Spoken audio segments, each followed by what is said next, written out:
Hello friends, welcome back to the fan fiction stories. अगर आप मेरे चैनल पे नए होंगे तो सब्सक्राइब जरूर कीजिए। पिछले पार्ट में हमने देखा था इबो और जान ने गुड बाय कह के सो गए। जब इबो दूसरे दिन उठता है तो उसे उसका आसपास ध्यान ही नहीं था। कब जागा, ब्रेकफास्ट करना और न्यूसेन कब उसके अपार्टमेंट में उसके पास इस बारे में कोई मेमोरी नहीं थी। इबो उसी स्टेट में रहता। अगर न्यूसेन ने उससे ये नहीं कहा होता शाहजहान कितना ग्रेट मैन है, फिर भी किसी ब्यूटी ने उसे अभी तक क्लेम नहीं किया है। ये सुनकर इबो में एक चिंगारी जल जाती है। इबो सोचता है शायद वो उसमें इंटरेस्टेड ना हो, लेकिन उसका ये मतलब नहीं था कि वो डॉक्टर लेडी उसे चेस नहीं कर रही हो। इबो उसे इंटरफेयर करता हुआ कहता है, न्यूसेन कोई है जिसकी तुम्हें इंफॉर्मेशन निकालनी होगी। न्यूसेन इबो की तरफ देख ब्लैंक फेस से देखता है और कहता है, इबो मैं तुम्हारा मैनेजर हूँ, डिटेक्टिव नहीं हूँ। इबो उस पर ध्यान नहीं देता और आगे कहता है, वो एक डॉक्टर है जो इंटरनल मेडिकल डिपार्टमेंट में काम करती है यूनबर्ग हॉस्पिटल में, और उसका नाम वैंकिंग है। उसके बारे में सारी चीजें पता लगाओ, जैसे अगर वो किसी रिलेशनशिप में है या किसी को चेस कर रही है। नॉर्मली न्यूसेन अज्यूम कर सकता था कि वैंकिंग में इंटरेस्टेड हो, हालांकि इबो लोगों में इंटरेस्टेड नहीं होता है। वो डॉक्टर शाह के अलावा किसी में भी इंटरेस्टेड नहीं था। उसके सामने दूसरा कारण भी आता है, इंटरनल मेडिकल जहाँ डॉक्टर शाह काम करते हैं। दूसरे शब्दों में कहा जाए तो इबो जान के प्राइवेट अफेयर्स जानना चाहता था, तो ये उसका ट्रू कलर है। दूसरी तरफ यूनबर्ग हॉस्पिटल में जब जान हॉस्पिटल में एंटर करता है तो सिबली उसे घेर लेते हैं और वैनिंग ने उसके शोल्डर पे हाथ रखा था और वैंकिंग ने उसे पकड़ लिया था। अगर वो यहाँ से भागना चाहे फिर भी उसे कोई चांस नहीं मिलेगा। वेनिंग कहता है, तुम्हारे फर्स्ट डेट के बारे में बताओ, क्योंकि अब वर्क टाइम नहीं था तो वो उसे फॉर्मल होने की जरूरत नहीं थी। वैंकिंग कहते है, सब कुछ बता। जान अपनी सिचुएशन देखता है, लेकिन वो अपने पर्सनल मैटर उनके सामने बताना नहीं चाहता था। फिर भी वो इन गॉसिपर के साथ काम करता है। उसे यकीन था कि वो उसे प्रेशर करेंगे, वरना वो उसे पूरे दिन तंग करते रहेंगे। तो पुअर जान के फर्स्ट डिनर के बारे में बात बताता है। उसे नहीं पता था कि क्या इसे डेट माना जा सकता है, और रियलिटी में ऐसा कुछ नहीं था। और सारी बातें बताने के बाद वो इतना थक गया था जैसे उसने मेडिकल स्टाफ को कोई स्पीच ही दे दिया है। सारी बातें जानकर वैनिंग जोर से हंस रही थी। वैंकिंग इस सोच से हैरान था कि उसकी बहन और जान एक कपल हो सकते थे। इस इमेजिनेशन से वो कांपने लगा। उसकी बहन ब्यूटीफुल, स्मार्ट है जिसे कोई तुलना नहीं कर सकता था। वो अपनी लाइफ में ऐसी बहन पाने के लिए खुश था, लेकिन काइंड हार्टेड जान वो और बेटर डिजर्व करता था। चैंग ने खुद डेथ बेड चूज किया है तो वैनिंग सिर्फ उसके लिए प्रे ही कर सकता था। वैंकिंग हंसती हुए कहती है, मैं बिलीव नहीं कर पा रही हूँ, ग्रेट वांग मुझसे जेलस है। अगर उसके फैंस को इस बारे में पता चला तो। वैंकिंग उस दिन की मिसअंडरस्टैंडिंग को एंजॉय कर रही थी और उसे एक शरारती विचार आता है, वांग वो कितना जेलस फील कर सकता है। एक वीक से ज्यादा हुआ था जब चैंगशाओ ने किसी को उस पर्सन के बारे में इन्वेस्टिगेशन करने कहा था जिसमें इबो इंटरेस्ट ले रहा था। वो सरप्राइज हो गई जब उसे एक डॉक्टर की प्रोफाइल मिली जिससे इबो एक मंथ पहले हॉस्पिटलाइज होने के दौरान मिला है। वो पता नहीं लगा पा रहे थे कि एक पर्सन इतने कम टाइम में ही उसके गगों को कैसे चेंज कर सकते हैं। वो कोई और होगा या एक पर्सन इबो के पास जाने के लिए कोई ट्रिक कर रहा होगा। आज चैंगशाओ सेलिब्रिटी ओलंपिक 101 में स्केट बोटिंग एडिशन शूट कर रही थी और इबो भी एक एपिसोड शूट कर रहा था। वो अलग अलग टीम में थे तो वो उनकी लोकेशन भी अलग थी। चैंगशाओ अपने ख्यालों में ही खोई हुई थी। वो धीरे धीरे अपने आप को ही समझा रही थी कि शाहजहान इबो को हार्म करने की कोशिश कर रहा है, तो वो उस आदमी का प्लॉट समझने की कोशिश करना शुरू कर देती है। उसका माइंड डिस्ट्रैक्ट होने की वजह से वो अपने स्टेट बोर्ड से कंट्रोल खो देती है और वो गिर जाती है। उसके हैंड और नीज पे भी स्क्रैचेस आ जाते हैं और उसके एंकल पे भी मोच आ जाती है। चैंगशाओ की इंजरी देख के उसे उसके प्राइवेट डॉक्टर, जो उसके फैमिली डॉक्टर है, जब वो इंजर होती थी तो यूजुअली वो उनके क्लिनिक में ही जाती थी। वो वहाँ जाने के रास्ते में ही थी, तभी उसे एक आइडिया आती है। तो वो कहती है, क्या हम यूनबर्ग हॉस्पिटल जा सकते हैं? उनके पास वीआईपी डिपार्टमेंट है और उन्हें पता है कि मीडिया के साथ कैसे डील करना है। वो अपने रिक्वेस्ट को जस्टिफाई करने की ट्राई कर रही थी। हालांकि यूनबर्ग हॉस्पिटल की रेपुटेशन से स्टाफ उसके डिसीजन पे सवाल नहीं उठाते और उसे वहां लेके जा रहे थे। सिर्फ उसका मैनेजर ही ये सोच रहा था कि इबो के साथ सेम इंटरेस्ट शेयर करने में से और एक हरकत है। हॉस्पिटल जाने के रास्ते में वो सुनती है कि स्टाफ उसके लिए वीआईपी डिपार्टमेंट में रूम सेटअप करने का ट्राई कर रहे थे। वो अपना प्लान स्मूथली चलने के लिए उनके बातचीत में इंटरफेयर करते हुए कहती है, क्या मैं डॉक्टर शाओजान के लिए रिक्वेस्ट कर सकती हूँ? जब स्टाफ ने चैंग शाओ के रिक्वेस्ट को सुना तो उन्होंने वो मैसेज पास किया। उन्होंने अज्यूम किया कि वो शाओजान को जानती होगी। हालांकि यूनबर्ग हॉस्पिटल के स्टाफ ने उन्हें बताया कि शाओजान इस डिपार्टमेंट में काम नहीं करता। तो वो स्टाफ सोचता है, चैंग शाओ तुमने यूनबर्ग हॉस्पिटल के वीआईपी डिपार्टमेंट के कारण वहाँ जाने की रिक्वेस्ट, लेकिन अब तुम उससे ट्रीट करवाना चाहते हो जो वहाँ काम ही नहीं कर रहा है। कई मिनट तक आगे पीछे होने के बाद चैंग शाओ अपने मैनेज को छोड़ देती है और कहती है, मैं सिर्फ डॉक्टर शाओजान से ही ट्रीट करवाऊंगी और कोई नहीं, और अपनी बात खत्म कर देती है। रिसेप्शन भी अपने लास्ट लिमिट तक पहुंच गई। जब उसने चैंग शाओ की डिमांड को पीछे से सुना तो उसके हैंड उसके फोन पे टाइट हो जाते हैं। टीवी शो के स्टाफ के कंपेयर वीआईपी डिपार्टमेंट के स्टाफ की स्थिति खराब थी, जो सिर्फ वेल्दी लोगों को ही ट्रीट करते थे।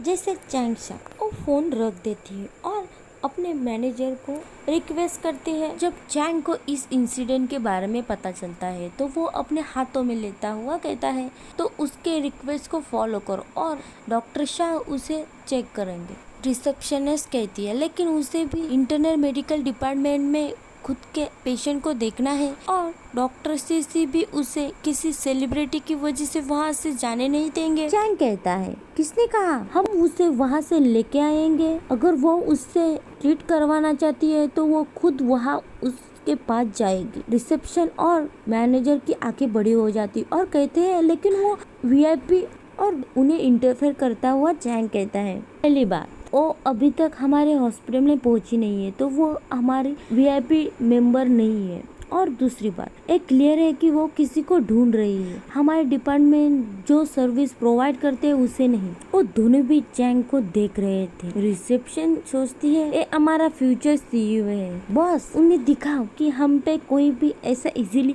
स्टेप नहीं रख सकता। चैंग अपना फोन निकाल के इंटरनल मेडिकल डिपार्टमेंट में कॉल करता है और रिसेप्शन को शाओजान के शेड्यूल में चैंग शाओ को ऐड करने के लिए कहता है। कुछ मूवमेंट के लिए शाओजान को उसे कॉल करने के लिए कहता है। 5 मिनट बाद ही चैंग अपना फोन उठाता हुआ कहता है, हेलो। जान उसे डांटता हुआ कहता है, चैंग एक क्या है, ये अब्यूज है। अपने पावर को यूज करते हुए तुमने मुझे पहले नहीं बताया था। चैंग कहता है, शांत हो जा, अभी टाइम नहीं है, वो लगभग आधे घंटे में पहुंच जाएगी।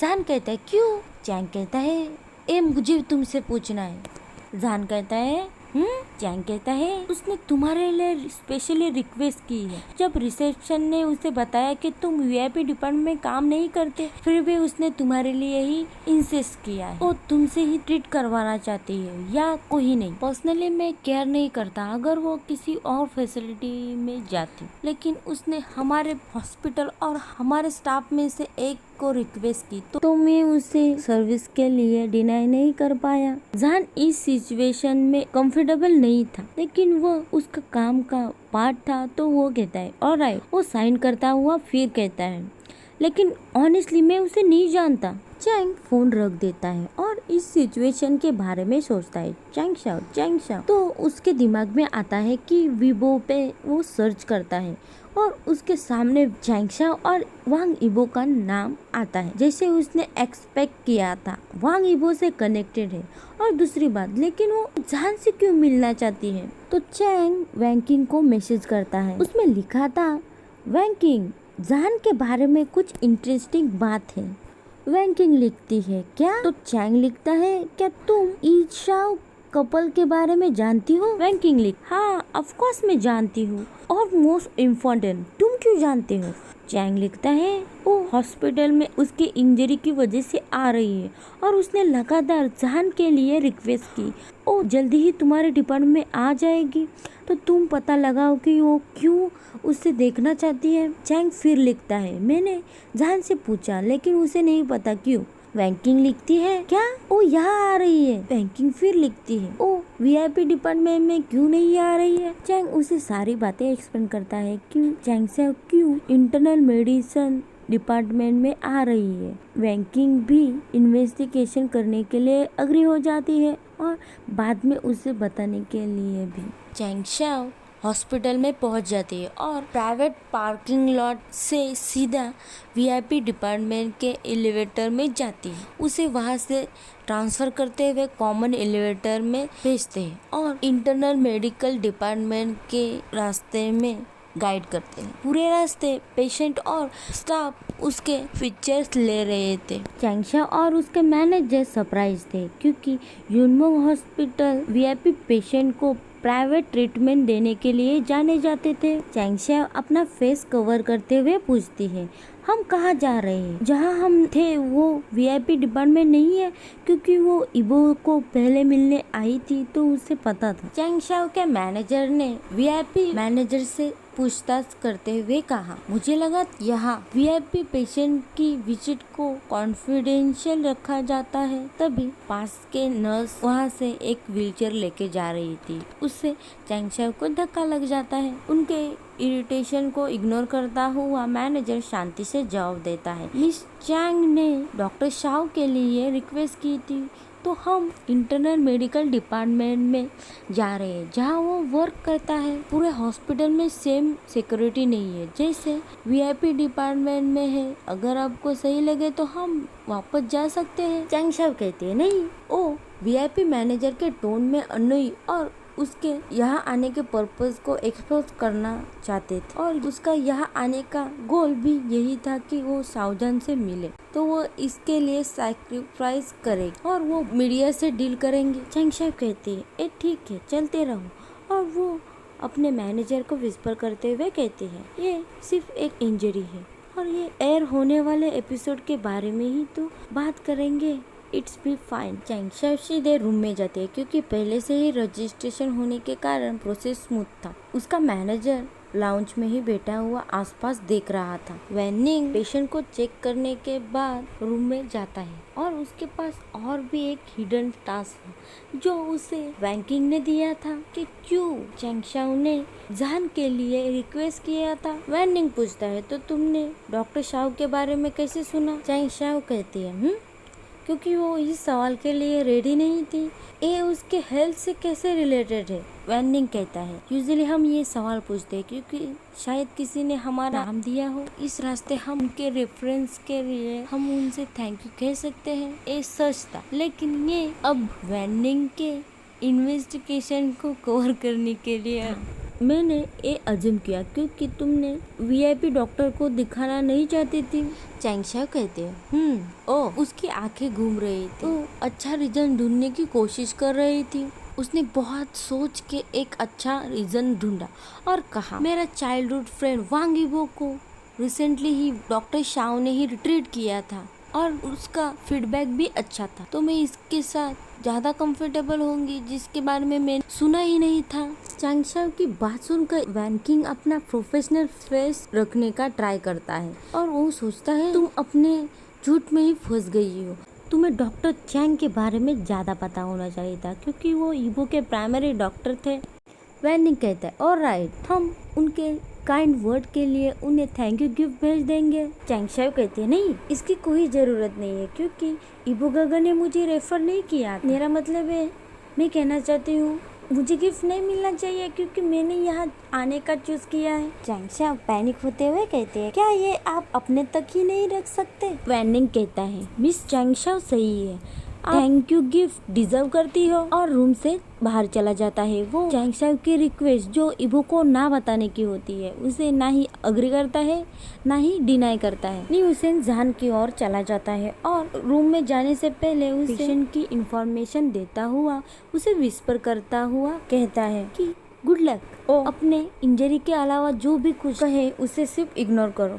इससे जहान और भी कंफ्यूज हो गया और वैनिंग वहाँ से चला गया वैनकिंग को सारी बातें बताने के लिए। जहान डोर ओपन करने से पहले डीप ब्रेथ लेता है और अपने न्यू पेशेंट चैंगशाओ को देखता हुआ उसे ग्रीट करता हुआ कहता है, हेलो, मेरा नाम डॉक्टर शाह है। चैंगशाओ ने जहान के कुछ पिक्चर्स देखे थे। उसे पता था कि वो कितना अच्छा दिखता है। उसने उस पर्सन को देखा, उसके ऑरा और फीचर्स को उसे देख के थोड़ा छोटा महसूस कर रही थी। वो हेल्प नहीं कर पाती और सोचती है वो ईबो को क्वाइट मैच करता है। वो अपने ख्याल में खो पाती है। उससे पहले ही वो अपने आंखें टाइटली क्लोज करती है और अपना माइंडसेट फिर से रीसेट करती है और कहती है, हेलो, इतने शॉर्ट नोटिस पे भी आपने आपका टाइम दिया इसलिए थैंक यू। जहान अपने ट्रीटमेंट पर आता हुआ कहता है, मुझे शॉर्ट में कैसे तुम्हें इंजरी हुई ये बताया गया था, लेकिन क्या तुम मुझे बता सकती हो क्या हुआ था? जहान अपने और वैनिंग के एडवाइस के लिए विशेष रूप से रिक्वेस्ट करने के बारे में सभी चिंताओं को दूर रखने में सक्षम था जब तक चैंगशाओ ने ईबो का नाम नहीं लिया था। चैंगशाओ कहते हैं, डॉक्टर शाह बहुत जेंटल है। कोई आश्चर्य नहीं है कि ईबो गगा इतने जल्दी से रिकवर हो गए। ओ ईबो गगा कहते हुए उनकी क्लोजनेस दिखा रही थी। जहान कहता है, तुम और ईबो। वो अपनी बात पूरी कर पाता उससे पहले ही चैंगशाओ उसे इंटरफेयर करते हुए कहती है, हम चाइल्डहुड फ्रेंड हैं, हम एक ही कंपनी में भी काम करते हैं। और पूछती है, क्या तुमने मेरे बारे में पहले सुना है, राइट? वो रियलाइज करती है कि ये कितना एम्बेरेसिंग होगा अगर वो कहे कि नहीं। जहान उसे जवाब देता हुआ कहता है, ऑफ कोर्स, मैं कैसे नहीं जानूंगा। ये सुनकर चैंगशाओ रिलीफ फील करती है। वो एक कभी नहीं जानेगी कि जहान सिर्फ इसलिए उसे जानता है कि रिसेंटली यानली से उसने उसका नाम सुना था। ईबो के आने से पहले वो इंटरटेनमेंट वर्क को फॉलो नहीं करता था और वो उसे एम्बेर करना नहीं चाहता था, तो उसने झूठ कह दिया। यहाँ पर आने का रीजन को याद करते हुए चैंगशाओ शाओजान और ईबो के रिलेशनशिप के बारे में जानने की कोशिश करती है। जहान के पास कोई सॉलिड रीजन नहीं था कि वो यहाँ से चला जाए। चैंग ने उसे वीआईपी डिपार्टमेंट में नहीं बुलाया, लेकिन उसने जहान के शेड्यूल को ब्लॉक कर दिया कि वो इस पेशेंट को फोकस कर पाए। दूसरी तरफ ईबो को चैंगशाओ के शूटिंग करते हुए एक्सीडेंट के बारे में पता चलता है, लेकिन वो उसे हॉस्पिटल में जाकर मिलने का प्लान नहीं करता। वो उसके घर पे आने के बाद उसे मिलने जाने का डिसाइड करता है। जब न्यूसन ने उसे बताया कि वो किससे ट्रीट करवा रही है, तो ईबो जल्दी से युनमोग हॉस्पिटल पहुंचने के लिए निकल जाता है। न्यूसन को ये पूछने की जरूरत नहीं थी कि वो किसे इतने जल्दी देखने के लिए जा रहा है। एक कहना गलत नहीं था कि ईबो नहीं समझता था किसी दूसरे पर्सन में इंटरेस्ट लेना कैसा होता है। हालांकि ईबो चैंगशाओ के फीलिंग से पूरी तरीके से बेखबर नहीं था। वो जानता था कि वो उसे चाइल्डहुड से चेस कर रही है, लेकिन उसने उसे एक सिस्टर के अलावा किसी रूप में भी नहीं देखा है। उसने सोचा कि वो एक दिन इससे बाहर निकल जाएगी। जब उसने ये सुना कि उसने स्पेशली शाओजान के लिए रिक्वेस्ट की है, तो ईबो को समझ आया कि चैंगशाओ का क्या इरादा है। अगर ईबो ने न्यूसेन से वैंकिंग के बारे में इंफॉर्मेशन निकालने की रिक्वेस्ट की है, तो वो चैंगशाओ के सेम रिएक्शन को कैसे रोक पाएगा। वो खुश नहीं था कि वो पर्सनली जहान को कंफर्ट करने गई है। ईबो जो उसके इंजरी के बारे में कंसर्न था, वो पूरी तरीके से भूल गया था, क्योंकि वो जानता था कि उसका हॉस्पिटल में जाने का कोई और मिशन था। युनमोग हॉस्पिटल में सेकंड टाइम आज सेलिब्रिटी की फोटोज और शॉर्ट वीडियो ले रहे, तो कुछ घंटों में ही ये हेडलाइन होगी कि ईशा कपल कितने क्लोज है। और सबको इग्नोर करता हुआ सीधा इंटरनल मेडिकल डिपार्टमेंट के तरफ जाता है, जहाँ उसे सबसे पहले वैनकिंग ग्रीट करती है। न्यूसेन को ये मिशन मिले हुए कुछ दिन हुए थे, तो उसने पहले ही पता लगाया था कि वैंकिंग और जहान का रिलेशनशिप क्या है और उसके लव लाइफ चैंग से कनेक्टेड है। न्यूसेन सोचता है कि ईबो को कुछ मिसअंडरस्टूड हुआ है, लेकिन वो उसे सच नहीं बताना चाहता था, क्योंकि वो देखना चाहता था कि जेलेस ईबो क्या एक्शन लेगा। रिसेप्शनिस्ट उसे ग्रीट करते हुए कहती है, मिस्टर वांग, क्या आपका आज अपॉइंटमेंट है? और वो अपना शेड्यूल चेक करना शुरू करती है क्योंकि उसे याद नहीं कि उसने उसका नाम देखा था। इबो कहता है, नहीं, मैं चांगशाओ से मिलने आया हूँ, वो आज जल्दी ही यहाँ आई थी। वैंकिंग उनकी बातचीत को इंटरफेयर करते हुए कहती है, हेलो, मेरा नाम वैंकिंग है, मैं डॉक्टर शाओ की कोवर्कर हूँ। वैंकिंग ने इस शाओ कपल के बारे में सुना है तो वो सरप्राइज नहीं थी कि इबो चांगशाओ से मिलने आया है। हालांकि ये देखते हुए कि इबो क्लियरली जान को चेस कर रहा है तो वो क्यूरियस हो जाती है कि ये लड़की के साथ क्या रिलेशनशिप है। वैंकिंग कहते, सॉरी, पर हम उसके परमिशन के बिना हम तुम्हें पेशेंट के रूम में जाने नहीं देंगे, स्पेशली जब तुम फैमिली नहीं हो। इबो इतना फोकस था ये देखने के लिए कि चांगशाओ ने जान के साथ क्या किया है। वो वैंकिंग के बातों पर ध्यान ही नहीं देता और कहता है, मैं समझ गया, आप उससे पहले पूछ सकती हो। जैसे एक्सपेक्टेड था, इस कोल्ड प्रिंस का कोई रिएक्शन नहीं था तो वैंकिंग पेशेंट रूम की तरफ जाती है और डोर को नॉक करती है। ये आवाज सुनकर जान उसे सेव करने के रूप में ही देख रहा था।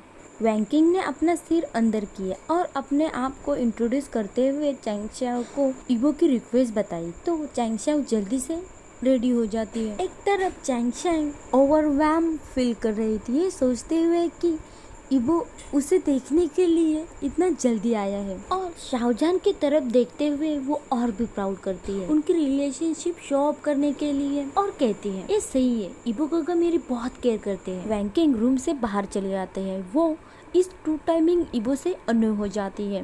वो उसकी तरफ चलते हुए आती है, तभी उसे याद आता है कि वो उसकी और जान की रिलेशनशिप मिसअंडरस्टूड करता है। वैंकिंग उसे टेस्ट करना चाहती थी, अगर वो सच में जेलस होता है तो उसे पता चलेगा कि वो जान के साथ खेल नहीं रहा है। वैंकिंग कहती है, मिस्टर वांग, जानगा सुनकर इबो की भुएं तन जाती है। वैंकिंग कहती है, ओह, मेरा मतलब है डॉक्टर शाओ और मिस चांगशाओ तुम्हारा वेट कर रही है, और वो रूम की तरफ लेके जाते और वो डिसाइड करती है कि वो भी वहाँ रुके क्योंकि प्रोफेशनली ये सही नहीं था कि एक लेडी को एक रूम में दो मैन के साथ अकेला छोड़ना। तो और पर्सनली वैंकिंग ये देखना चाहती थी कि आँख कैसे भड़क जाती है। जब रूम में अंदर जाते हैं तो इबो की आंखें सीधा जान के आंखों से मिलती है और उन दोनों की आंखें इंटरलॉक हो जाती हैं। वो ऐसा फील कर रही थी जैसे वो एक वॉल पे फ्लाई ही बन गई है। वैंकिंग इजान मूवमेंट देख के काफी खुश थी।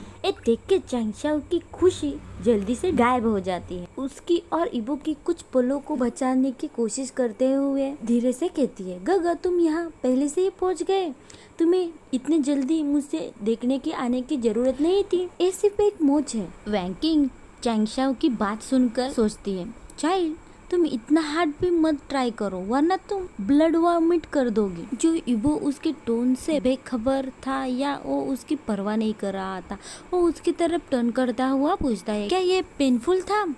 चांगशाओ उसकी कंसर्न देखते हुए कहती है, नहीं, ये सहनीय था। वो दोनों उस मोमेंट के बारे में डिस्कस करते हैं। उनकी इतनी क्लोजनेस देख के जान धीरे से वहाँ से उठता हुआ साइड में हो जाता है। पहली बार था कि जान पर इबो का पूरा अटेंशन नहीं था। एक प्लेस पे रहते हुए भी एक कहना गलत नहीं था कि जान जेलिसी में बॉयल हो रहा था। जान अपने सोच में इतना फोकस था और नोटिस नहीं कर पाता कि वैंकिंग उसके कितने पास आ गई थी। हालांकि इबो ने ये नोटिस किया। उन दोनों की क्लोजनेस देखकर अपने आप को रोक नहीं पाता और वो उन दोनों की तरफ देखता है और वो वैंकिंग के साथ आई कांटेक्ट करता है।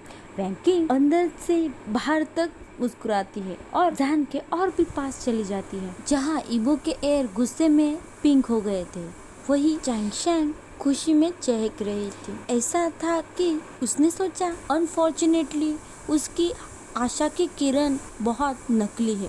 कुछ टाइम वेट करने के बाद एक्सरे रिपोर्ट आता है, उसमें कोई फ्रैक्चर का एविडेंस नहीं था, तो जान अब चांगशाओ से दूर हो सकता था। चांगशाओ कहती है, मैं खुश हूँ कि सिर्फ मोच, तो मैं जल्दी ही मेरे शेड्यूल में वापस जा सकती हूँ। जान उसे याद दिलाता हुआ कहता है, याद रखो कि तुम्हें कुछ दिन छुट्टी लेनी पड़ेगी कि तुम्हारी मोच ज्यादा ना बढ़े। चांगशाओ कहती है, मैं लूंगी। क्यों डॉक्टर शाओ?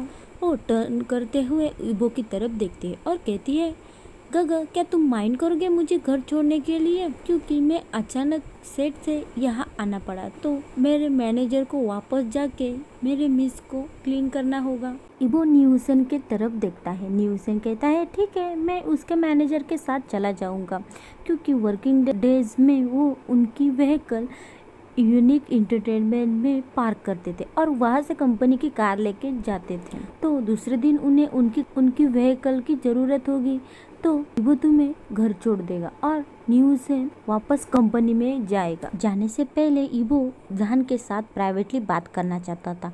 इससे पहले ही चैंगसेंग उसे आम से पकड़ते हुए कहती है गगा चलो वरना पेपरजीज यहाँ आ जाएंगे। वैंकिंग उसके एक्सक्यूज से अपनी आंखें रोल करती है, क्योंकि जब वो नॉन वीआईपी फ्लोर पे आए तो उन्होंने लोगों की अटेंशन कैच कर ली थी। आमतौर पे इबो इसकी परवाह नहीं करता था, लेकिन अब वो नहीं चाहता था कि जहान के पास रूमर पहुंचे, तो वो ये सोचता हुआ जहान से गुड बाय कहता हुआ उस डिपार्टमेंट से बाहर चला आता है। इबो चलते हुए पूरी तरीके से बाहर जाता, उससे पहले इबो एक बार टर्न करता है तो वो देखता है जहान के आम को वैंकिंग ने किसी पैरासाइट की तरह फिर से क्लींज हो रही थी। वैंकिंग ने जानबूझ के जहान का आम पकड़ा था और चुपके से पीछे इबो के जेलस नजरों को देखती है। वो अपना फोकस फिर से जहान पे लेती है और कहती है उसे इग्नोर कर दो।